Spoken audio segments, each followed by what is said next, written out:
Bismillahirrahmanirrahim. Assalamu alaikum. Abu Huraira narrates that the Prophet, peace be upon him, said, "May the slave of the dinar, the slave of dirham, and the slave of the cloth perish. He has only one thing in mind, to accumulate wealth and fame. If he is given something, he is pleased. If he is not given anything, he is angry and displeased. If he is pricked by a thorn, let no one extract it for him," meaning he should not be helped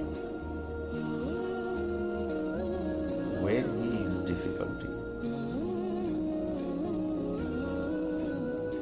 Blessed is the man who holds the reins of his horse in Allah's path, a fighter of Islam, with unkempt hair and dusty feet. He participates in jihad if he is assigned to guard from the front. He is steadfast on duty, and if he is made a rear guard, he stays there in submission. In spite of his sacrifices, he is not honored by society, so if he seeks permission to join people's gathering, he is denied permission, and if he makes a recommendation, it is rejected.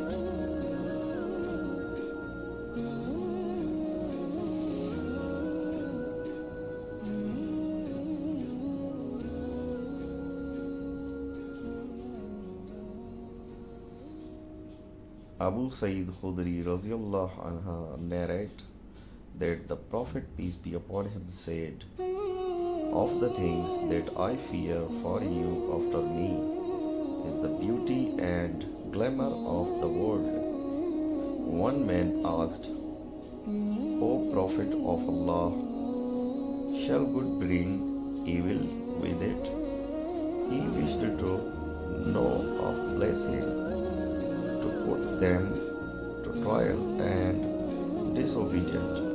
The Prophet, peace be upon him, remained silent. Those around assumed that he was receiving a revelation. The narrator said that he wiped off the perspiration from his face because it came after every revelation, and he, Prophet, peace be upon him, asked, "Where is the man who had asked the question?" He seemed to laud him for asking the question. Then he said, "Allah does not bring evil with virtue, giving an example of the plants that the rain produces in spring, are some that, though basically are beneficial to kill an animal with swelling of the belly, or nearly kill due to overeating, sparing only the animal that feeds on vegetation. It eats, and when its both sides swell, it ruminates facing the sun. Then it passes dung and urine and returns and grasses again. Surely this wealth is captivating and sweet, alluring. Hence, he who acquires it lawfully and puts it to use on just causes lawfully finds blessing on it.